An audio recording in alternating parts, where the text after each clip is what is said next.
Hello friends, our next topic is vertical circular motion. Vertical circular motion म्हणजे काय? Circular मोशनच आहे, पण ती कशी आहे तर व्हर्टिकल डायरेक्शनमध्ये. आता याचं बेस्ट एक्झाम्पल म्हणजे जायंट व्हील. जायंट व्हीलचं बघा सर्क्युलर मोशन असते, पण ती व्हर्टिकल सर्क्युलर मोशन आहे. किंवा आपण एखादा स्ट्रिंग घ्यायचे, स्ट्रिंगला आपण दगड किंवा बॉब टाईट करायचा आहे आणि तो व्हर्टिकल प्लेनमध्ये गोल गोल फिरवला तर ती सुद्धा कशी होणार आहे? Vertical circular motion. मग असं व्हर्टिकल सर्क्युलर मोशन जे आपण इन्फॉर्मेशन किंवा त्याचं डेरिव्हेशन वगैरे बघायचे. तर व्हर्टिकल सर्क्युलर मोशनमध्ये दोन टाईप्स आहेत, 2 types of the vertical circular motion. कुठला पहिला टाईप आहे तो कुठला आहे तर controlled vertical circular motion.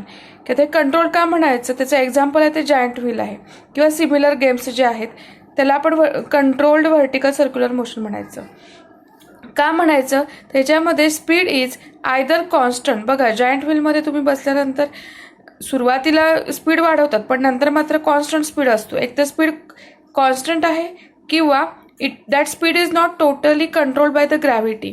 ग्रॅव्हिटीच्या under तो स्पीड नसतो, त्याला दुसरं कुठलं तरी कंट्रोल करणारं मशीन असतं किंवा काहीतरी फोर्स असतो. ठीक आहे, त्यामुळे त्या प्रकारची जी काही व्हर्टिकल सर्क्युलर मोशन झाली ती कंट्रोल्ड व्हर्टिकल सर्क्युलर मोशन. दुसरा जो टाईप आहे तो कंट्रोल्ड बाय ग्रॅव्हिटी, म्हणजे व्हर्टिकल सर्क्युलर मोशनच आहे, but that vertical circular motion is controlled by the gravity. ह्या केसमध्ये the necessary energy is supplied initially. सुरुवातीला आपण काहीतरी एनर्जी सप्लाय करतो and then onwards the entire kinetics is governed by the gravitational force. Gravitational फोर्सच्या under ती vertical circular motion continuous राहते. मग ह्या केसमध्ये काय होते की interconversion of kinetic energy and gravitational potential energy. म्हणजेच काय की आपला ऑब्जेक्ट आहे तो व्हर्टिकल सर्क्युलर मोशन म्हणून असा बघा. व्हर्टिकल सर्क्युलर मोशन म्हणजे असं उभी झाले, म्हणजे जर का आपण बघितलं इथे बोर्ड मी दाखवते बघा, तर असा आपला व्हर्टिकल डायरेक्शनमध्ये आपलं पॉइंट आहे तो मोशन परफॉर्म करते, सर्क्युलर मोशन. ठीक आहे, मग त्या केसमध्ये ज्या वेळेला आपला ऑब्जेक्ट वरून खाली जातो आणि खालून वरती जातो त्यावेळेला कायनेटिक एनर्जी आणि ग्रॅव्हिटेशनल पोटेन्शियल एनर्जीचं इंटरकन्व्हर्जन होतं. Hence it is controlled by the gravity. So असे आपले व्हर्टिकल सर्क्युलर मोशनचे 2 प्रकार आहेत, की एक कंट्रोल व्हर्टिकल सर्क्युलर मोशन आणि it is controlled by the gravity only, असे 2 प्रकार आहेत. मग आता व्हर्टिकल सर्क्युलर मोशनमध्ये आपण एक एक्झाम्पल घ्यायचं आहे, की कुठलं एक्झाम्पल घ्यायचं की पॉइंट मास आहे under going vertical circular motion under gravity. आता पॉइंट मास म्हणजे काय की साधा सुद्धा पॉइंट बॉब घ्यायचा आहे, तो स्ट्रिंगला जोडायचा पेंडुलममध्ये आपण सांगितलं आहे बघा. Bob is tied to, practically ते स्ट्रिंग कशी असली पाहिजे? Massless, inextensible and flexible. म्हणजे त्या स्ट्रिंगचं स्वतःचं काही मास नसायला पाहिजे, वेटलेस असायला पाहिजे, मासलेस असायला पाहिजे. इनएक्सटेन्सिबल म्हणजे एक्सटेंड न होणारी, म्हणजे ताणली न जाणारी अशी ती स्ट्रिंग असायला पाहिजे. अँड फ्लेक्सिबल असली पाहिजे, वळू शकणारी अशी स्ट्रिंग असली पाहिजे. अशा स्ट्रिंगला आपण बॉब जोडायचा आहे. अँड इट इज व्हिल्ड म्हणजे आपण फिरवायचं आहे इन व्हर्टिकल सर्क्युलर मोशनमध्ये, व्हर्टिकल सर्कलमध्ये आपण तो फिरवायचा आहे. अशी सिस्टीम आपण इमॅजिन करायची आहे व्हर्टिकल सर्कलमध्ये. मग आता बघा, ज्या वेळेला आपला बॉब व्हर्टिकल सर्कलमध्ये फिरेल त्यावेळेला it will perform vertical circular motion.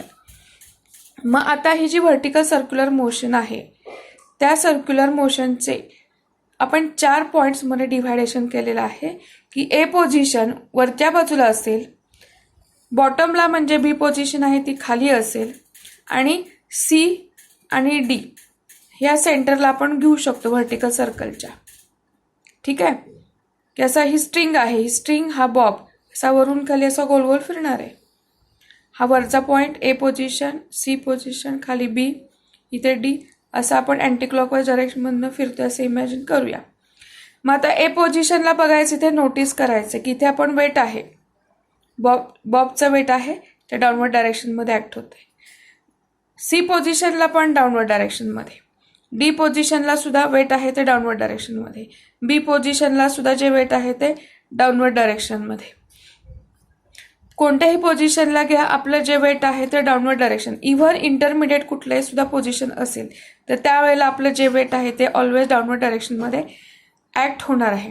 आता मग चेंज होणाऱ्या गोष्टी कुठल्या आहेत, तर इथे जी स्ट्रिंग आहे, आपण ज्या स्ट्रिंगला आपण बॉब जोडलेला आहे त्या स्ट्रिंगमधलं टेन्शन जे आहे त्याची डायरेक्शन जेव्हा ती बदलते, बॉब आपला वरती आहे, वरच्या बाजूला, त्यावेळेला टेन्शनची जी डायरेक्शन असेल TA, स्ट्रिंगमधलं टेन्शन आहे त्याची डायरेक्शन सेंटरकडेच ऑलवेज असते, त्यामुळे इथे असताना बॉब ती डाऊनवर्ड डायरेक्शनमध्ये असेल. बॉब ज्या वेळेला C आणि D पोझिशनला असेल तर त्यावेळेचं टेन्शन TC, D पोझिशनचं सुद्धा टेन्शन TD C पोझिशनला असेल त्यावेळेला ते इक्वल असणार आहे. आपला बॉब ज्या वेळेला खाली जाईल, बॉटम पोझिशनला B पोझिशनला जाईल, त्यावेळेला वेट आहे ते डाऊनवर्ड डायरेक्शनमध्ये आणि स्ट्रिंगमधलं टेन्शन ऑलवेज टुवर्ड सेंटर, त्यामुळे ते अपवर्ड डायरेक्शनमध्ये, म्हणजे tension at position B, TB and mass weight both are oppositely directed. ह्यावेळेचं जे टेन्शन आहे TB is equal to 6 mg plus TA. ह्या 4 आपण एक पोझिशन घेतलेल्या आहेत आणि इथे ज्यावेळेला आपला ऑब्जेक्ट D असेल, बॉब D पोझिशनला असेल, त्यावेळेचं जे टेन्शन आहे TD is equal to 3 mg plus TA. 3 mg आहे इथे 6 mg आहे. हा फरक आहे कारण इथे जे व्हर्टिकल सर्क्युलर मोशनमध्ये इथे ह्या डिस्टन्सचा फरक पडतो, त्यामुळे इथे 3 mg येते आणि इथे असेल ते 6 mg येते, हे लक्षात ठेवायचं आहे. ऑलवेज टेन्शन आहे ते टुवर्ड्स सेंटर ॲक्ट होत असतं, कुठेही बॉब असू दे व्हर्टिकल सर्क्युलर मोशनमध्ये. इथे आता इंटरमिडिएट स्टेटला कुठे असेल तर जे आपण वेट आहे ते आपण 2 कंपोनंटमध्ये रिझॉल्व्ह करणार आहे, व्हर्टिकल कंपोनंट आणि हॉरिझॉन्टल कंपोनंटमध्ये. आता ज्या वेळेला आपला बॉब आहे, आपण अँटी क्लॉक, बघा इथे डायरेक्शन बघा अँटी क्लॉकवाईजमधनं फिरते, त्यावेळेला जेव्हा आपला बॉब आहे तो खालून वर चाललाय, त्यामुळं तो इट रिटार्ड्स, त्याचं रिटार्डेशन होणार आहे, म्हणजेच तो ग्रॅव्हिटीच्या अगेन्स्ट ओढला जाणार आहे, म्हणून तिथे रिटार्डेशन होणार आहे. हळूहळू तो वर जाणार आहे, त्याची व्हेलॉसिटी कमी कमी होणार आहे. नंतर तिथून A पोझिशनपासून खाली खाली C टू B, म्हणजे वरून खाली येताना त्याची व्हेलॉसिटी इन्क्रीज होत जाणार आहे, म्हणजेच इथं चेंज इन व्हेलॉसिटी, इथं मिनिमम व्हेलॉसिटी असते.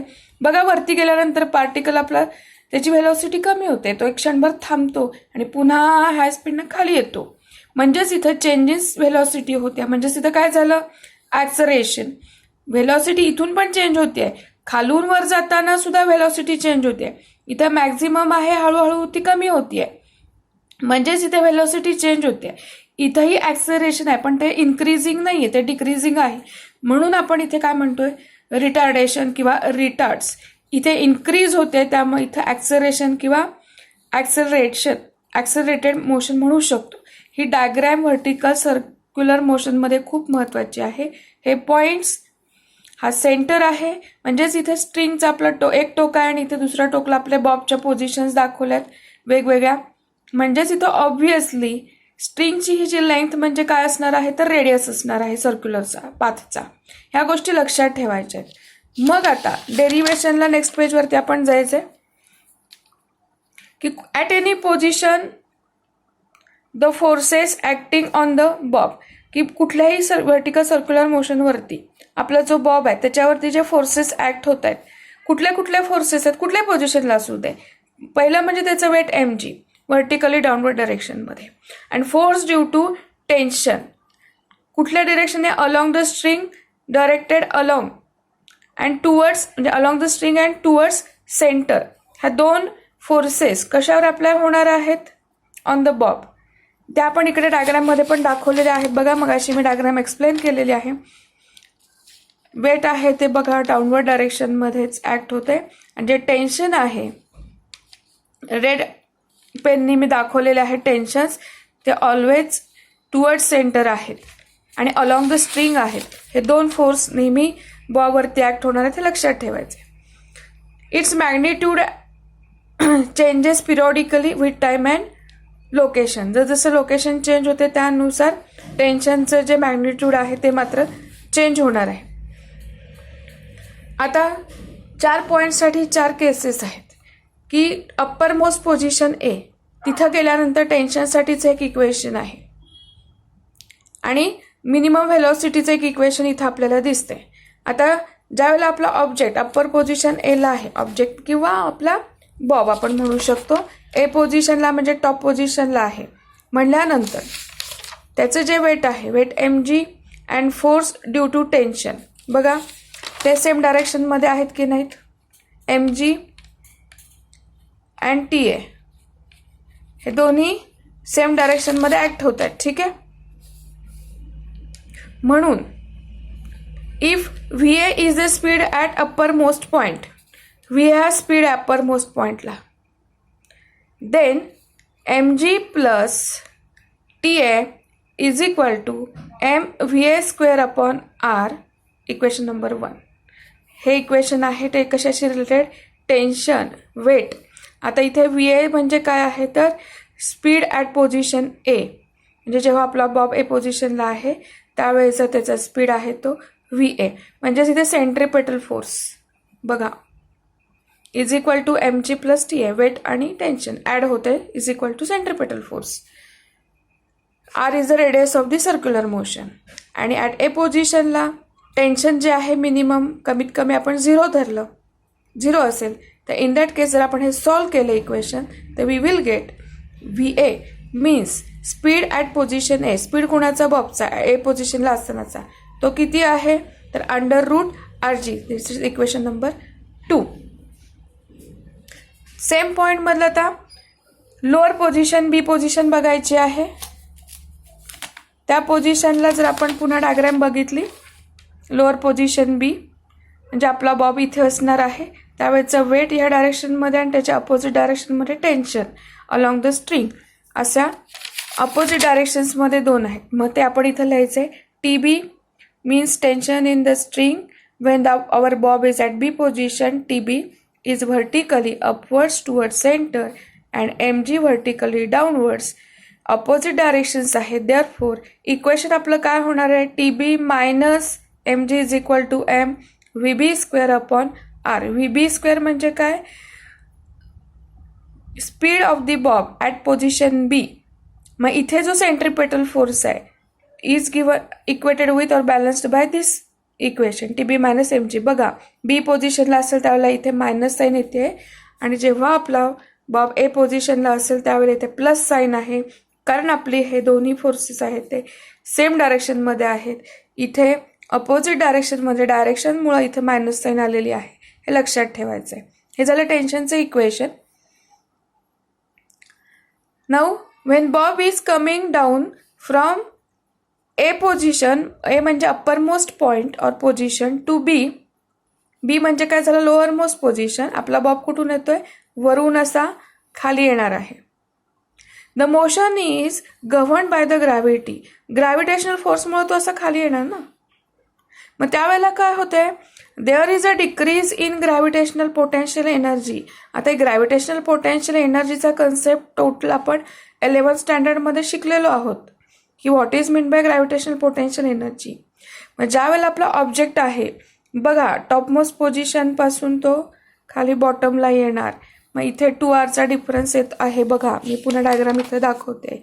इथून इथे हे एवढा R, इथून इथे R, म्हणजे ज्यावेळेला आपण ही रेफरन्स पॉईंट घेतला तर इथून आपला इथे या पॉईंटपासून जेव्हा आपला इथे येतोय तर हा 2R होणार आहे.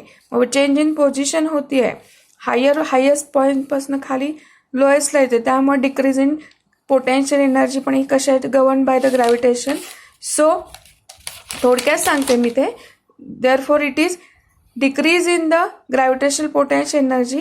That decrease in gravitational potential energy is converted into kinetic energy. Kinetic energy बघा obviously when our particle is coming from A position to B, it will attain a maximum velocity when our bob is at B position.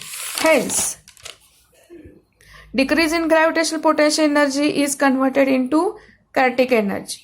मग हे होतंय असं होतंय म्हणून mgh आपला formula आहे बघा पोटेन्शियल एनर्जीचा, पण इथे h म्हणजे हाईट आपली 2R येणार आहे, म्हणून mg × 2R, हाईटचा डिफरन्स इथे 2Rचा आहे.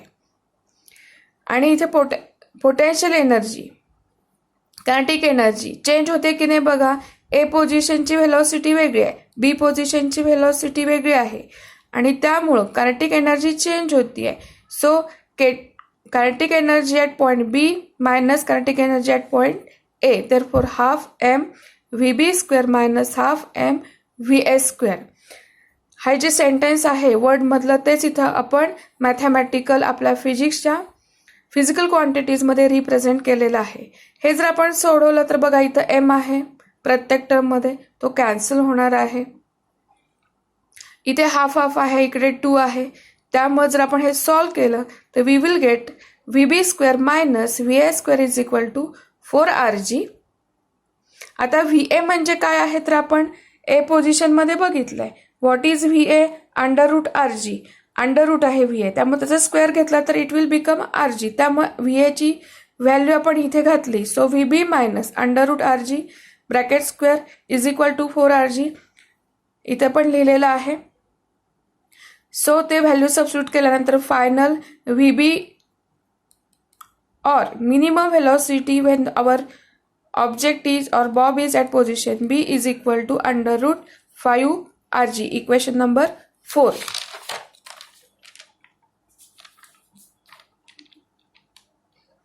मग आता पुन्हा when our object or bob is at position B, टेन्शनचे इक्वेशन तिथे बघा आपलं बेसिक मगाशी टेन्शनचं इक्वेशन काय होतं?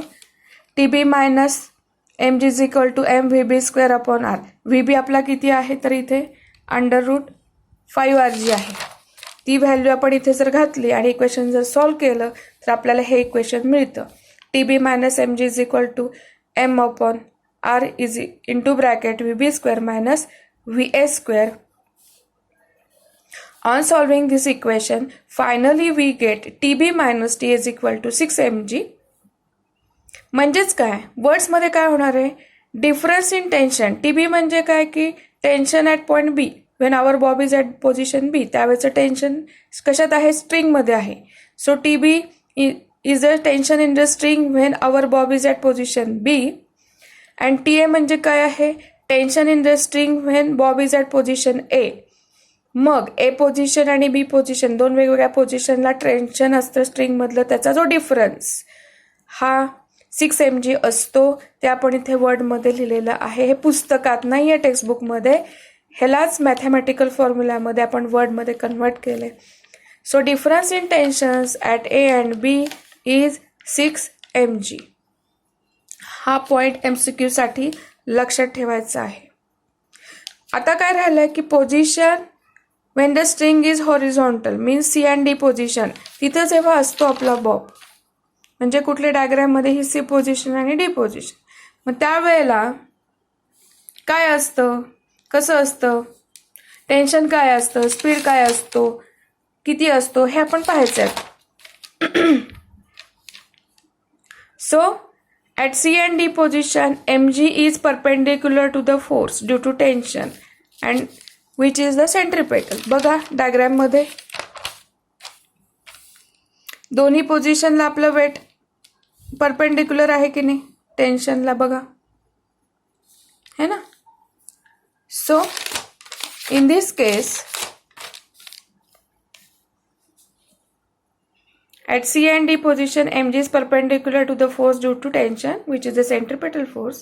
and mathematical formula यूज केल्यानंतर आपल्याला फायनली काय मिळतं तर TC minus TA is equal to TD minus TA is equal to 3mg मिळतं. तुम्ही सॉल्व करून बघा वरचे सगळे इक्वेशन्स, तुमच्या लक्षात येईल. आणि मग velocity at point C or speed at point C when our bob is at point C is equal to speed of the bob when it is at point B which is equal to under root 3RG. म्हणजे C आणि D पोझिशनला under route 3RG, A पोझिशनला under root RG, B पोझिशनला under route 5RG असे वेगवेगळ्या पोझिशनला आपल्या बॉबचे speed वेगळे वेगळे असतात, ते बदलतात, चेंज होतात. मग आता काय झालं की आपण 4 पोझिशनच बघितल्या ना. ए पोझिशनला किती असतं अंडर रूट RG, इथे किती अंडर रूट 3RG, इथे अंडर रूट 5RG, इथे स्पीड किती आहे अंडर रूट 3RG. मग हे झाले आपले 4 पोझिशन. मग इथे मध्ये आर्बिटरी पोझिशनला आपला ऑब्जेक्ट असेल त्यावेळेला काय असतं, when our bob is at arbitrary position, so force due to tension and weight are neither along the same line nor perpendicular. बघा इथे डायग्राम मध्ये टेक्स्टबुक मध्ये पण दाखवलंय, मी इथेही काढलेली आहे डायग्राम. बघा वेट आणि टेन्शन सेम डायरेक्शन मध्ये की अपोजिट मध्ये आहेत का? बघा इथे जसं आहे इथे सेम डायरेक्शन मध्ये अपोजिटला आहेत किंवा इथे परपेंडिक्युलर आहेत, तसं इथे नायदर परपेंडिक्युलर किंवा नॉर सेम डायरेक्शन. इथे पण बघा किंवा इथे किंवा कुठेही इथे तुम्ही पॉईंट घ्या, आपलं वेट आहे आणि टेन्शन जे आहे ते सेम डायरेक्शनमध्ये नसणार आहे, त्यामुळे त्याला आपल्याला रिझॉल्व्ह करावं लागतं दोन कंपोनंटमध्ये. म्हणून मग the tangential component of the weight is used to change the speed vertical circular मोशनमध्ये. मग काय होतंय, ते speed decreases while going up. ज्यावेळेला आपला बॉब आहे तो वरती जातोय त्यावेळेला स्पीड काय होतोय, डिक्रीज होतोय. And speed increases while going down. बघा डायग्राममध्ये आपण इथे दाखवलेला आहे, आपला जो बॉब आहे तो खालून जेव्हा वर जातोय त्यावेळेला त्याचं स्पीड काय होणार आहे, डिक्रीज होणार आहे, त्याला आपण रिटार्ड्स म्हणतोय. आणि ज्यावेळेला तो वरून खाली येतोय डाऊनमध्ये येतोय त्यावेळेला स्पीड इन्क्रीज होणार आहे, त्यावेळेला तो काय होणार आहे, ॲक्सलरेट किंवा ॲक्सलरेटेड असं म्हणू शकतो. अशी आपली व्हर्टिकल सर्क्युलर मोशन. आता ह्याच्यावरती होमवर्क काय आहे तर derive the expressions for tension at point A, derive the expression for the tension at point B, और derive the expression for the speed at position A, B, C and D and arbitrary